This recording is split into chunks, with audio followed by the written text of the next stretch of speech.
America வழங்கிக் கொண்டு இருக்கக்கூடிய HP-1 விசாவை மையப்படுத்தி அமெரிக்கா அறிவித்திருக்கக்கூடிய அறிவிப்பு பெரும் அதிர்வலைகளை ஏற்படுத்தி இருக்கிறது என்பதுதான் நிஜம்.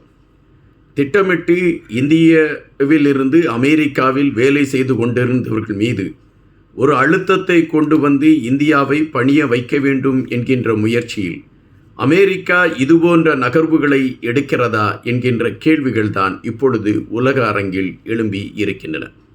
எதற்காக அமெரிக்கா தொடர்ச்சியாக இந்தியாவை மையப்படுத்தி இந்தியாவிற்கு எதிரான நகர்வுகளை எடுக்கிறது? இதன் குறிக்கோள் என்ன? இதன் பின்னணியில் இருக்கக்கூடிய அரசியல் என்ன? இவைகளை குறித்து நாம் பார்க்க வேண்டியது கடமையாக இருக்கின்றது. தமிழர் தாயகத்தை மையப்படுத்தி தொடர்ச்சியான காணொளிகள் வெளியிடுகின்ற இந்த வேளையில் தற்சமயம் உலக அரசியலை மையப்படுத்திய இந்த காணொளியும் பதிவிட வேண்டியது கட்டாயமாக இருக்கக்கூடிய காரணத்தினால் இந்த காணொளியை நான் பதிவிட்டிருக்கின்றேன். நீங்கள் இந்த காணொளியை கடைசி வரை பாருங்கள். அதுபோல எங்களுடைய வலையொலிக்கு புதிதாக வரக்கூடிய தோழர்கள் எங்களுடைய வலையொலியை பகிர்ந்து அளியுங்கள். நாங்கள் வெளியிடக்கூடிய காணொளிகள் தொடர்ச்சியாக உங்களை வந்து அடைவதற்கான ஒரு சூழலை எட்டும். இந்தியாவிற்கும் அமெரிக்காவிற்கும் ஒரு நெருக்கமான உறவு இருந்தது. எங்களுடைய நண்பர் அமெரிக்காவிற்கு வந்திருக்கக்கூடிய மோடி அவர்கள் எங்களுடைய நண்பர் என்று ட்ரம்ப் அவர்கள் புலகாகிதம் அடைந்த கதைகளை எல்லாம் நாம் பார்த்திருக்கிறோம். ஆனால் ஒரு கட்டத்தில் இந்தியாவிற்கும் அமெரிக்காவிற்கும் ஒரு முறுகல் நிலை ஏற்படுகின்றது. இந்த முறுகல் நிலை எப்படி ஏற்படுகின்றது என்றால், உக்ரைன் நாட்டின் மீது ரஷ்யா போர் தொடுத்து கொண்டிருக்கிறது. இந்த உக்ரைன் நாட்டின் மீது ரஷ்யா போர் தொடுத்து கொண்டு இருக்கக்கூடிய காரணத்தினால் நேட்டோ நாடுகள் உக்ரைனுக்கு ஆதரவான நிலைப்பாட்டை எடுக்கிறார்கள். அப்படி ஆதரவான நிலைப்பாட்டை எடுக்கக்கூடிய சூழலில் அமெரிக்காவிற்கு ஆதரவாக இருக்கக்கூடிய நாடுகள் ரஷ்யாவிடம் எந்தவிதமான கொள்முதல்களும் செய்யக்கூடாது என்கின்ற ஒரு நிலைப்பாட்டை அவர்கள் எடுக்கிறார்கள். அதன் அடிப்படையில் இந்தியாவும் ரஷ்யாவிடம் எந்தவிதமான கொள்முதல்களும் செய்யக்கூடாது என்பதுதான் அமெரிக்காவின் விருப்பமாக இருந்தது.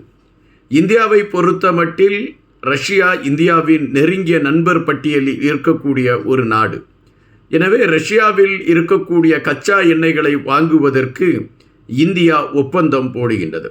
இந்த ஒப்பந்தம் போட்ட மறு நிமிடமே அமெரிக்காவிற்கு இந்தியா மீது கடுமையான கோபம் எழும்புகின்றன. இந்த கோபத்தை எப்படி வெளிக்காட்டுவது என்று தெரியாத ட்ரம்ப் அவர்கள் இந்தியாவின் பொருட்கள் மீது வரி விதிப்பை உயர்த்துகிறார். 50% வரி விதிப்பு உயர்த்தப்படுகிறது என்று அறிவிக்கின்றார். அதாவது இந்தியாவில் இருந்து ஏற்றுமதி செய்யப்பட்ட பொருட்கள் அமெரிக்காவிற்கு கொண்டு செல்லப்படுகின்ற வேளையிலே அங்கு 50% வரி விதிப்புக்கு உள்ளாக்கப்பட்டது. இதன் அடிப்படையில் இந்தியாவின் பொருட்கள் அமெரிக்காவில் விலை உயர்வை சந்திக்கக்கூடிய களங்களை அது அடைகிறது.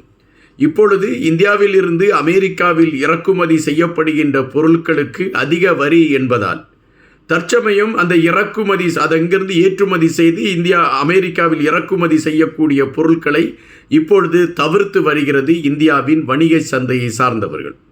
குறிப்பாக ஒரு 4 கப்பல்களில் சென்ற பொருட்கள் கூட அமெரிக்காவில் இறக்காமல் திருப்பி கொண்டு வரப்பட்டது என்கின்ற செய்திகள் எல்லாம் அறியப்படுகின்றன. அப்படி என்றால் இந்தியாவின் பொருட்கள் இப்பொழுது அமெரிக்காவில் விலை உயரக்கூடிய ஒரு நிலைமை அடைந்திருக்கிறது. இதனால் அங்கு இருக்கக்கூடிய இந்தியர்கள் பொருட்களை வாங்குவதற்கு சிரமப்படக்கூடிய ஒரு சூழல் மாறி இருக்கிறது என்பதை நாம் அறிந்திருக்கின்றோம். தற்பொழுது HP-1 விசா என்கின்ற அந்த விசாவில் அமெரிக்கா எடுத்திருக்கக்கூடிய அதிரடி மாற்றம் இப்பொழுது இந்தியர்களை பீதியடைய செய்திருக்கிறது என்பதுதான் நிஜம். அமெரிக்காவில் வெளிநாட்டை சார்ந்த 5 லட்சம் பேர் HP-1 விசாவில் வேலை செய்து கொண்டிருக்கின்றார்கள். இதில் 3 லட்சம் பேர் இந்தியர்கள் என்பதுதான் ஒரு பதிவு. அப்படி என்றால் இந்த HP-1 விசாவில் மாற்றங்கள் கொண்டு வருகின்ற பட்சத்தில் இந்த 3 லட்சம் இந்தியர்களும் பாதிக்கக்கூடிய ஒரு நிலைமையை அடைவார்கள் என்பதுதான் நிஜம். அது எதனை மையப்படுத்தி இந்தியர்கள் பாதிக்கப்படுவார்கள் என்றால், முன்பு HP-1 விசா வாங்க வேண்டுமென்றால் இந்தியாவின் ரூபாய் மதிப்பீட்டில் 8 லட்சம் ரூபாய் செலவு செய்ய வேண்டும். இந்த 8 லட்சம் ரூபாயும் குறிப்பிட்ட அந்த கம்பெனி செலவு செய்து இந்தியர்களை அவர்கள் அங்கு வேலைக்கு எடுத்துக்கொள்வார்கள். ஏன் இந்தியர்களை அங்கு வேலைக்கு எடுத்துக்கொள்கிறார்கள் என்றால், இந்தியர்கள் மிக தெளிவாக தொலைநோக்கு சிந்தனையோடு வேலை செய்யக்கூடியவர்கள். இன்னொன்று, குறைந்த வருமானத்தில் வேலை செய்யக்கூடியவர்களாக அவர்கள் இருக்கக்கூடிய காரணத்தினால் அந்த கம்பெனிக்கு பெரிய லாபம் கிடைக்கக்கூடிய ஒரு களம் அமைகின்றது. எனவே இந்தியர்களை 8 லட்சம் ரூபாய் கொடுத்து, அதாவது இந்திய மதிப்பீட்டில் 8 லட்சம் ரூபாய் கொடுத்து அவர்களை அமெரிக்காவிற்கு HP1 விசா மூலம் அங்கு இருக்கக்கூடிய நிறுவனங்கள் வேலைக்கு எடுத்துக்கொள்கின்றன.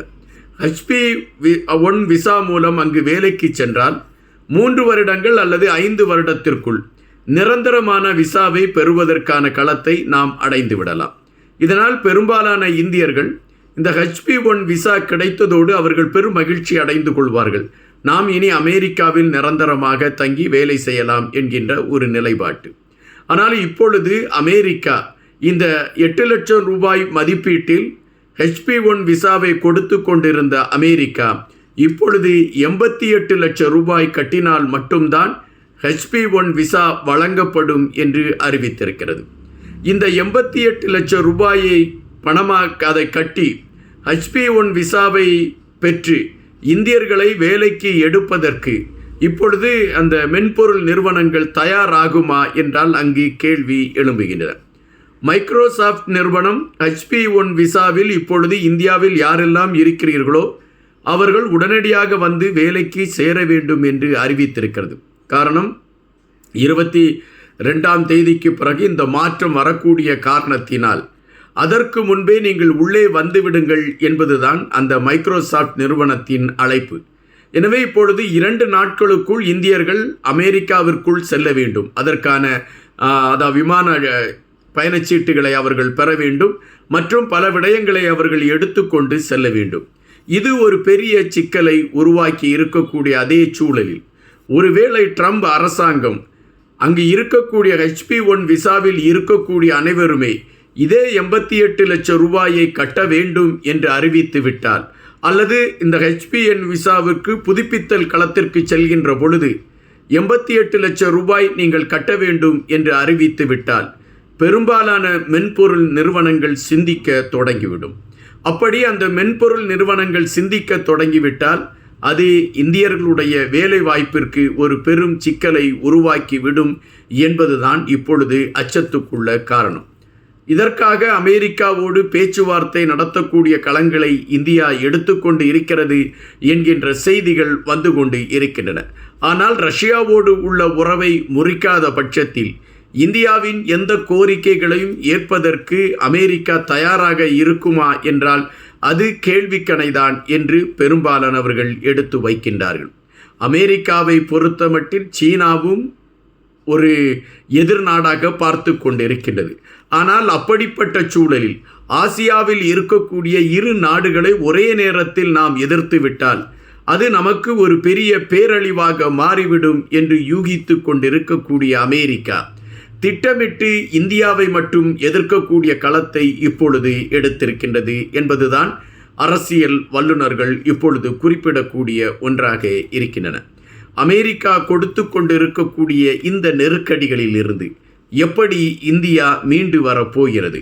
3.5 லட்சம் இந்தியர்களுடைய வேலை வாய்ப்பு எந்த கோணத்தில் இருக்கப் போகிறது? HP1 விசா இனி பெறுவதற்கான சூழல் இந்தியர்களுக்கு அமையுமா?